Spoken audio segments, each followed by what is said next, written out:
I'm Ruben, and this is Tech Enthusiast.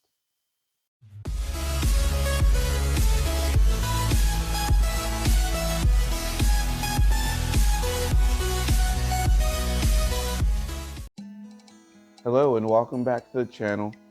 So while this is in no way a full in-depth review, I do want to give my initial impressions after owning this watch, the Samsung Galaxy Watch 4 for 1 week. I want to give my initial impressions and compare it very quickly to its predecessor, the Galaxy Watch 3. And so let's jump in. So we're going to kind of take this impressions video in 3 parts. First part, we're just going to talk about the hardware. The second, we're going to talk about the software. And then 3, we're just going to talk about the overall use. All right. So starting with the hardware, this happens to be the Galaxy Watch 4 Classic Edition. Now, the difference between the Galaxy Watch 4 Classic and the Galaxy Watch 4 has to do with the rotating bezel and the overall design, really. The Classic Edition has a rotating bezel surrounding the screen, a physical bezel, whereas the Galaxy Watch 4 just has a touch bezel. Also, the Galaxy Watch 4 Classic has a bit more of a dressier watch, I'd like to say, look and feel to it, whereas the Galaxy Watch 4 simply kind of looks a lot like the Active 2. It just is slightly smaller, doesn't have as much of a substantial build quality and look to it in that sort of thing. What I like about the Galaxy Watch 4 versus its predecessor is the band. Now, I know you're probably thinking you can easily just replace the bands on either watch, but I much prefer silicone over leather. You know, when you happen to be exercising or walking or sweating or even washing your hands, you're gonna find that this leather band can get pretty nasty and wear out pretty quickly. And so it's nice when you have the silicone band on the Galaxy Watch 4. It's just much more resilient. You don't have to worry about taking it off when you wash your hands or sweating or exercising or running or anything. Silicone is much better.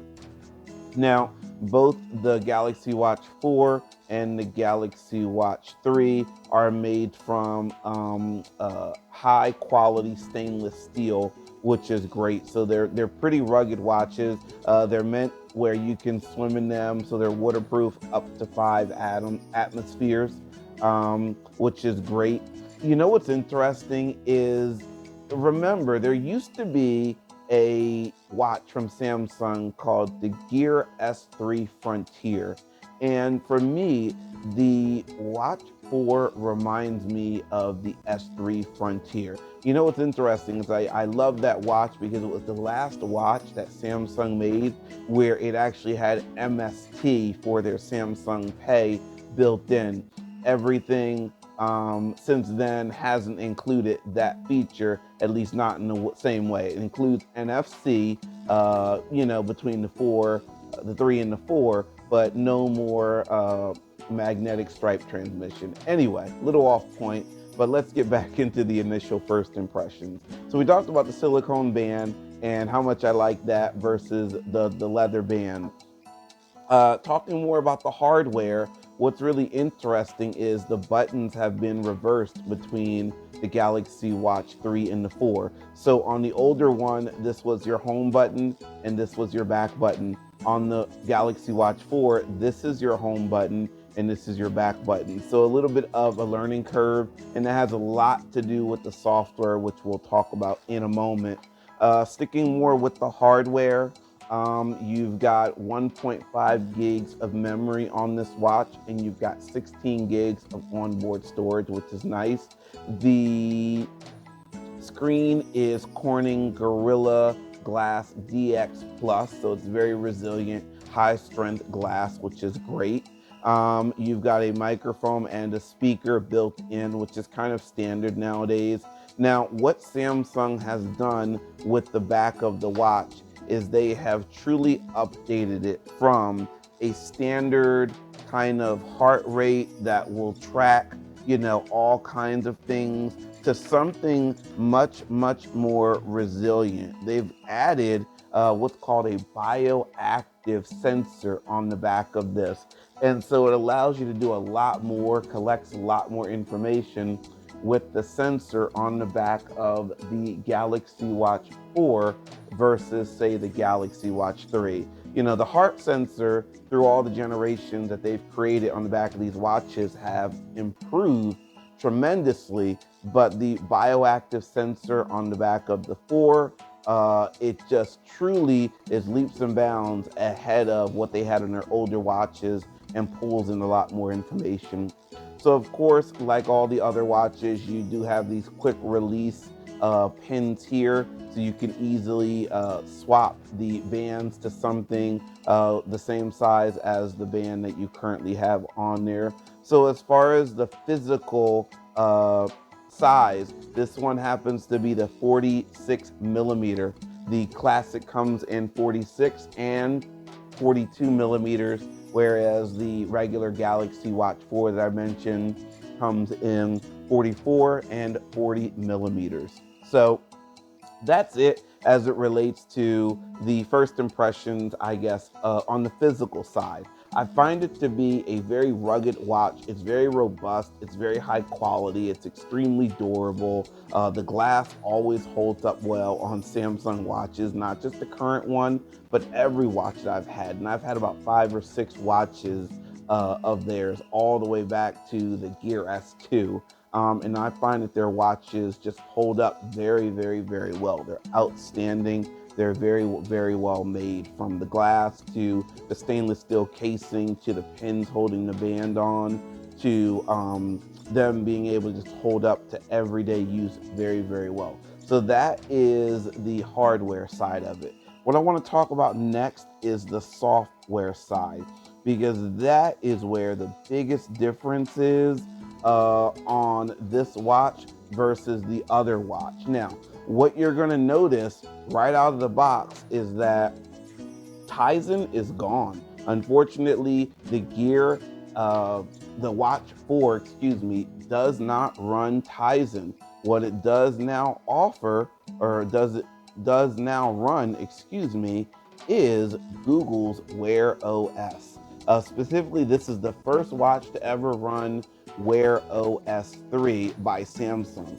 Now, what's interesting is I think Samsung has done a pretty good job of actually putting a skin, One UI, on top of Wear OS 3 in such a way where it behaves and feels a lot like the Tizen watches that we might be used to. And so, your gestures are going to be different. In order to get into your main menu on your new watch, you're simply going to swipe up from the bottom. Your home button has been reversed from your back button. You're still swiping down to get to this area, and you're still swiping, right to get to your notifications, and you're still able to rotate the bezel and get to your different widgets and that sort of thing. But the overall behavior of the watch is slightly different. As it relates to software, again, it's One UI skin, and it's over top of Wear OS 3, which is quite interesting. I'm not sure why the change, to be honest with you, but I don't think the change is a bad change. I just think it's something different. I remember way before buying Samsung's Tizen watches, I was absolutely thinking that, Google Wear is what it used to be called, was the future. And so it's something that I can definitely see the potential in. Gone is your Galaxy Store, in place is your Google Play Store for the watch. Gone is everything so much Samsung related, and it's been replaced with Google. Now there is one big exception, and that is for an Android watch, the Google Assistant is not available on here. Only Bixby voice assistant is available. Now, what's interesting is I'm finding that Bixby works better on this watch than it ever did on this watch or any watch before that, for that matter. I just find it to be hit or miss oftentimes on older watches, but I find myself able to use it very easily on this watch here. It's reliable. It picks up what you want to say very easily. It usually gets what I'm saying clearly and is able to send messages, check the calendar, give me weather, all those sorts of things. So whatever they did with Bixby to have it run on Wear OS 3 versus Tizen, kudos to Samsung and Google because it just seems to work. Is it as good as Google Assistant? Of course not. Absolutely not. But with that being said, it is still pretty reliable and pretty spot on. So again, Tizen's gone, Wear OS 3 with One UI on top of it is in. All of the same gestures are there. Samsung Pay is here as well. It works with NFC, of course. You've got all of your options still here. You've got Samsung Pay. You've got your different options as it relates to software, your Google Play Store we talked about. It doesn't come with as many widgets. It does not come with as many widgets. I remember on Tizen, there were just endless amounts of widgets. But what it does come with is the ability to measure your body composition. They have incorporated the same technology that you would normally see on like modern bathroom scales where you would stand on it and instead of just giving you your weight, it would tell you your bone density, your fat percentage, how much water you have in your body. Now you're actually able to get all that information right on your wrist by simply tapping your two fingers to these two sides once you run this, and it will give you your body composition, which I think is pretty cool. And it all has to do with what we talked about, that upgraded sensor on the back side that will give you a lot more information. Now, of course, like always, it does measure all kinds of different activities automatically. Sleep tracking has been improved because it now offers snore detection and a lot more data thanks to the sensor that's recording while you're sleeping. So overall, it's a change. I wouldn't call it a welcome change as I was so used to using Tizen for so long, but I do love the fact that they've gone with a silicone band over leather. I do like Wear OS. It's just something different. I do like the fact that Samsung found a way to keep it familiar while using a completely different software. One thing that I think is extremely worth mentioning is that if you've been using Tizen watches for a long time, then you're familiar that in the Galaxy Wear app that runs on your phone, it gives you a feature where you're able to back up your information, your settings, your contacts, your widgets, all that kind of stuff. You can back up daily to Samsung's cloud because you have a Tizen watch paired to your phone and it backs up automatically. Well, unfortunately, when you start this up and you are setting it up on your phone for the first time, you aren't able to hardly move any of your backed up settings from your Tizen watch to your Wear OS watch. So that is something that is worth mentioning. You're not so much losing a lot of information as you just need to take the time to kind of set up this watch more to your liking, instead of if you bought a previous watch before the Watch 3 and you went to move information, it would just be seamless. It would move your information from one watch to the next to the next. Unfortunately, because Wear OS is very different than Tizen, it does not allow you to back up or restore as much information as you have backed up. So we've talked about the hardware, we've talked about the software. Let's talk about the overall use of it. Now, battery life is very important and it's worth mentioning because that speaks to the overall usability of the smartwatch. This, I was getting probably about 2.5 days of use on it. This I'm probably getting about 1.25 days. It's just not the same. I'm not sure why. It's probably the software. I believe the batteries are very close as far as the size of the batteries. I think when it comes down to it, the watch is probably just doing a lot more with the different sensors and running Wear OS on the processor and that sort of thing. But all in all, I mean, I always leave the always on display on. I have all of my notifications from my device coming straight to my phone. Every last app, it's constantly working. I'm using it to, answer calls, respond to text messages, you name it. Over the course of the day, this thing is an absolute workhorse. And to be able uh, to use it consistently and have it work for 28, 30, 32 hours in a single charge, I think that's really good. Conveniently, you can just kind of throw this on the charger in the morning. When you're getting dressed and getting ready for the day, you can throw this on the charger, and usually it'll charge fairly quickly.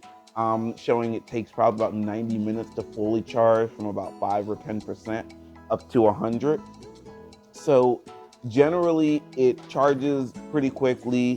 What's nice is it drains very, very slowly. I think it's just doing a lot more work than say excuse me, than say the older Tizen watches. Man, it's incredible what Samsung was able to do with their older watches with Tizen, just the functionality and the ability that they have on there. But I certainly understand the need to kind of move over to Wear OS because Tizen I don't think was as familiar and it just wasn't catching on. Whereas if you say this is a Google watch, people I think will just relate to it a little bit more versus saying, well, this is a Tizen watch, it's a Samsung watch, that sort of thing. So anyway, with that being said, those are my initial first impressions after using this watch for about a week. I enjoy the watch overall. I think it's a great watch. I don't have any real complaints. And I hope that you will check out the channel in the future for a much more in-depth full review on Samsung's Galaxy Watch 4. Thanks for watching. Thank you very much for watching this video. If you enjoyed this video, please press the like button. Also, please consider subscribing to this channel. And finally, from one tech enthusiast to another, God bless.